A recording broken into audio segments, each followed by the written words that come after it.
In Lebanon, the government condemned an Israeli cyber attack that targeted citizens' pagers, leaving 9 dead and over 2,750 others wounded, 200 of them in critical conditions. The last 24 hours alone, Israel has committed 3 massacres in the Gaza Strip, killing 26 people and injuring 84. And Venezuelan Minister of Interior, Justice and Peace, Diosdado Cabello, reported on Tuesday the capture of a U.S. individual involved in terrorist plans against the country.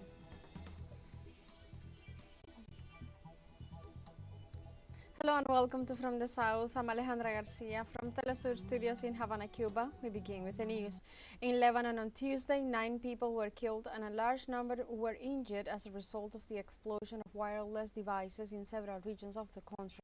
Preliminary reports indicated that the cyber attack managed to hack into message receiving devices known as pagers, which exploded almost simultaneously, injuring those in possession of the equipment. The Lebanese Minister of Health, Firas Al-Abiad, stated that the number of wounded amounts to more than 2,750, with 200 critical cases being treated in 100 hospitals. Al-Biad called on all the citizens with wireless communication devices to stay away from them. In an initial statement, the Lebanese resistance movement Hezbollah informed that their agencies are conducting an extensive scientific and security investigation to discover the reasons that led to the simultaneous explosions. Meanwhile, the Minister of Information of Lebanon, Siad Makari, has called the attack an Israeli aggression.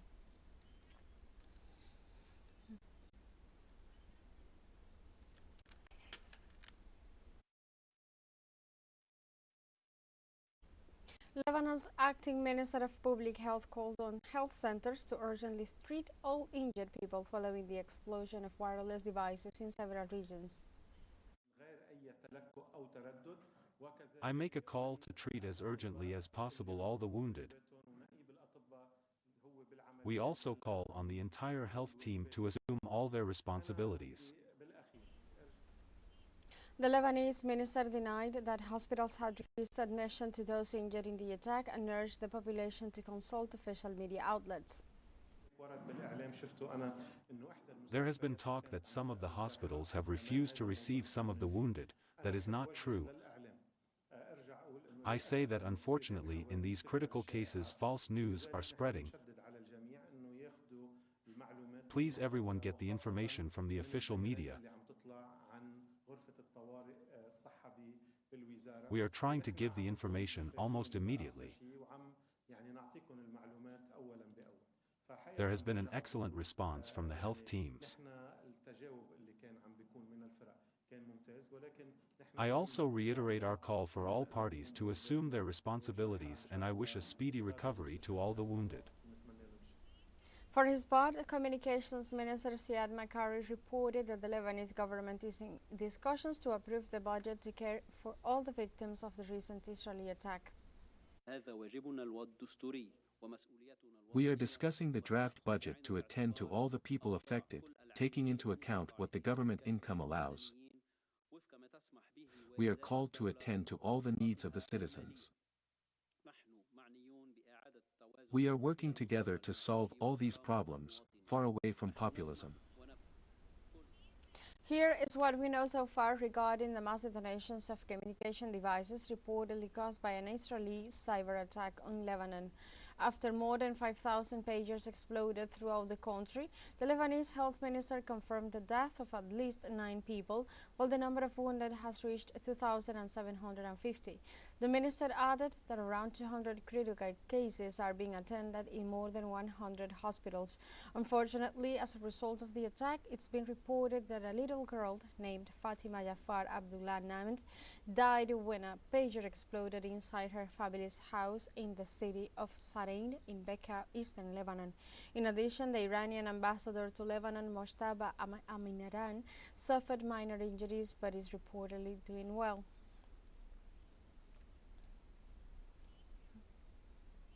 In a recent statement, the resistance movement Hezbollah blamed Israel for the widespread attack on thousands of communication devices in Lebanon. Precisely, the group said, after examining all the facts, current data and available information about the sinful attack that took place this afternoon, we hold the Israeli enemy fully responsible for this criminal aggression that targeted civilians too.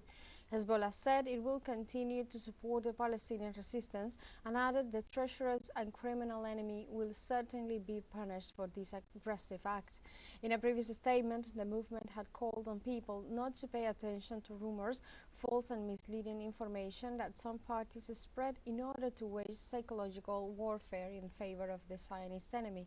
Hezbollah stressed that the resistance at all levels and its various units are in full readiness to defend Lebanon and its brave people.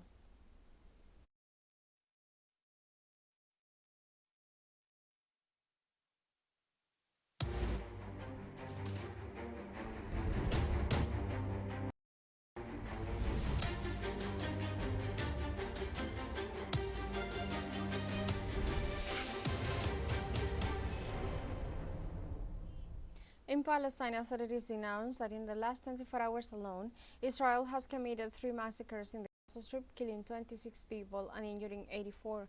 At least 4 people, including a child, were killed by shelling by the occupation army on Tuesday morning on homes in the Bureij refugee camp, while some 30 civilians were left buried under the rubble.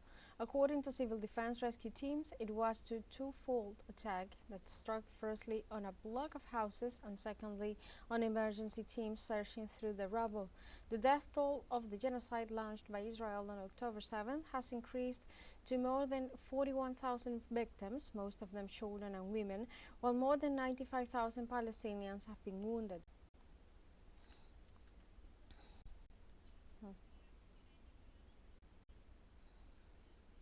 Palestinian aid groups said Israel is preventing 83% of food aid from reaching Gaza.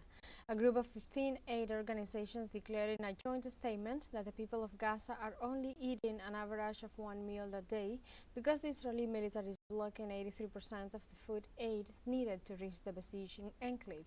They added that the amount of aid blockaded by Israel has increased substantially since 2023, when only 34% of food aid was blocked.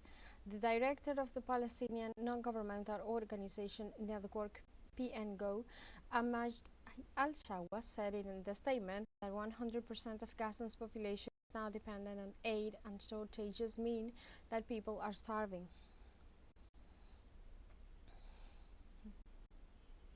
United Nations General Secretary General Antonio Guterres condemned Israel's collective punishment of the Palestinian people in Gaza. The level of suffering in Gaza, the level of death and destruction have no parallel in everything I've witnessed since I am Secretary General.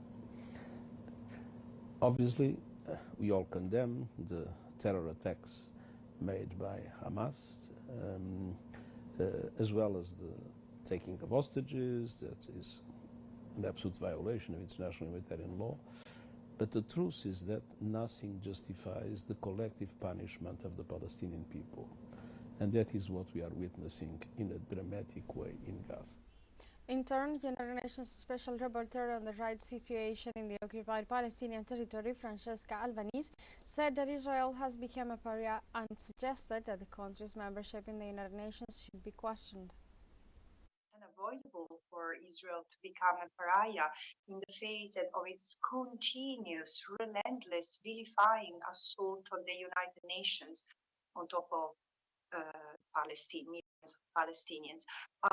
But this year, the UN Secretary General, the General Assembly, the Human Rights Council have been constantly vilified. Not that it has not happened before, but never with this intensity. Let's take a short break, but remember you can join us on TikTok at teleSUR English, where you'll find news in different formats, news updates, and more. We'll be right back. Stay with us.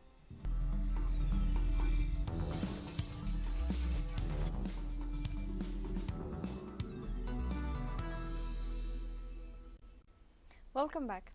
But Venezuelan Minister of Interior, Justice and Peace, Diosdado Cabello, reported on Tuesday the capture of a U.S. individual involved in terrorist plans against the country. The announcement was made during an ordinary session of the National Assembly, where Cabello informed that the investigations on the new terrorist plans against the country have also led to the seizure of a batch of around 400 rifles of exclusive manufacture and use by the United States military. The Bolivarian official also denied the allegations spread on foreign social media that the individuals of Spanish and U.S. nationalities captured were doing tourism in Venezuela. Cabello reaffirmed the nation's intelligence agencies have the confession and other conclusive evidence that showed that the arrested belonged to paramilitary groups and foreign forces. The Minister of Interior said the capture of the U.S. national was possible thanks to the information provided by the people. And here, 20 minutes ago, I was sitting there, was captured, another citizen from the United States, right now, North American,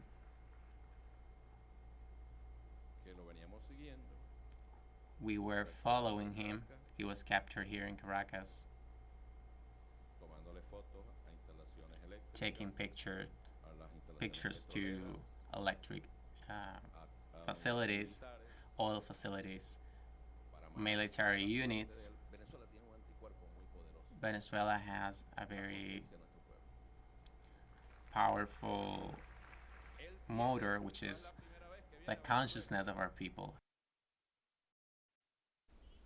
Cabello also emphasized that it is essential to preserve peace in the country and not to cease in the effort to maintain tranquility across the nation. Look what they do in Palestine. They attack hospitals, schools, refugees, saying that there's supposed terrorists there, and what they do is killing children, and nobody does anything. We need to preserve the peace in our country. I believe that our people voted on July the 28th for peace and tranquility. We must not stop in the work of taking care of our country. We must not be careless and expect that to see what happens. We need to stop it before it happens. In Colombia, through an agreement between the Reparation Fund of the Victims Unit (FRV) and the National Land Agency, victims of paramilitarism will receive 18,000 hectares to repair the damage they have suffered. According to Lilia Solano, director of the Victims Unit, and Felipe Harman, director of the National Land Agency, the FRV will receive an amount of more than $175 billion, which will make possible the distribution of the victims' resources in the purchase of the land destined to repair the community. For his part, Felipe Harman pointed out that this is the first time that the agency makes a massive purchase from the FRV, and that is thanks to the political will of both administrations to break down the institutional barriers that prevented the implementation of the agreement. The Chamber of Representatives of Colombia will continue this Wednesday with the debates of the labor reform promoted by the President Gustavo Petro. The project, which is one of the flagship reforms of the Colombian president, will enter a new day of debates after 50 of the 93 impediments presented by the legislators on the measure were voted and denied. In this context, the Colombian Ministry of Labor, Gloria Inés Ramirez, expressed that the approval of the initiative is important since the current legislation is more than 70 years old, adding that Colombia needs to move towards a right-based approach. The proposal, which still has to pass 3 debates in the Congress, seeks to guarantee labor rights and to achieve sustainable work environments. More than 100 native leaders gathered in the town of Curare in the Chilean mountain range to discuss in what serves as the first International Congress of Native Conservation Territories. Native leaders from territories such as Arawak of Sierra Nevada in Colombia, the Shuar of the Ecuadorian Amazon, the Wishiperi of Peru, the Aymara of the Andean Highlands, as well as representatives from different territories of the Mapuche people, met to discuss common solutions to shared problems. The Congress also focused on community life and fundamental characteristics of native peoples undermined by extractivist capitalism. In Argentina, thousands of students marched on Monday during the anniversary of 48 of La Noche de los Lápices, the Night of the Pencils in English. The mobilization this Monday was attended by young people, human rights organizations and political entities honoring the victims of the Night of the Pencils, a group of students kidnapped on September 16, 1976 by police and army officers in Buenos Aires. The demonstration took place after the head of state introduced a budget bill to cut the 2025 investments in science, technology and education. The protesters demanded the president not to veto the education funding bill. Likewise, they claimed for the continuity of the memory policies. We have a second short break coming up, but before we invite you to visit our YouTube channel at teleSUR English. There you'll be able to rewatch our interviews, top stories, special broadcastings and more. Hit the subscribe button and activate the notification bell to stay up to date on the world's most recent events. Find a short break, don't go away. Welcome back to From the South. The French National Assembly approved to debate the impeachment motion of President Emmanuel Macron presented by the left-wing party La France Insoumise. The action was approved with 12 votes in favor and 10 against. The initiative has the support of 81 lawmakers and more than 300,000 signatures. This in view of the failure of the French president to elect a prime minister by passing the popular vote, which gave the majority of the seats to the left-wing parties. In this context, the Socialist Party agreed to promote the study of the impeachment, which, if carried out, would mark the end of President Macron's administration.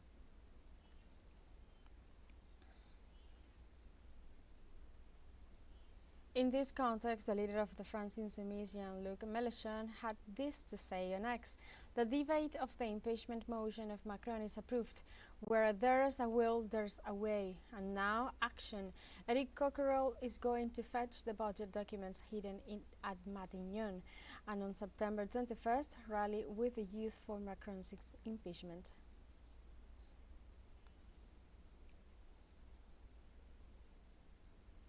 In the French port city of Calais, a vigil was held to pay tribute to the 8 migrants who died on Sunday while trying to cross the English Channel.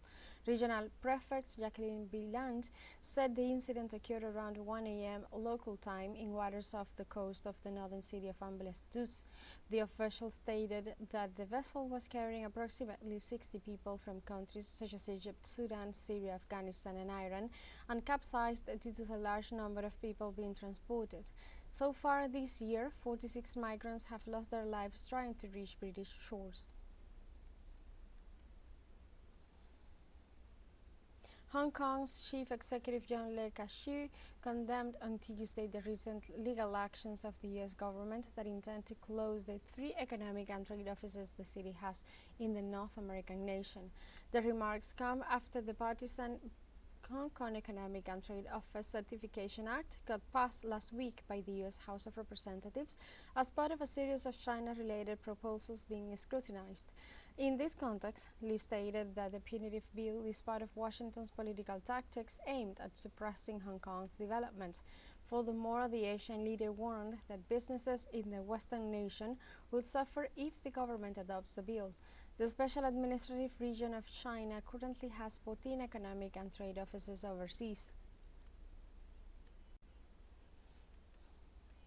Strongly condemn the U.S. House of Representatives for making use of the so-called Hong Kong Economic and Trade Office Certification Act to slander the Hong Kong laws on safeguarding national security and also smear the human rights situation in Hong Kong. These are political tactics to suppress the development of China and also Hong Kong. These are shameless and ugly political tactics. We have come to the end of this news brief, but you can find these and many other stories on our website at telesurenglish.net and join us on social media, Facebook, X, Instagram, Telegram and TikTok as well. For Telesur English, I'm Alejandra Garcia. Thank you for watching.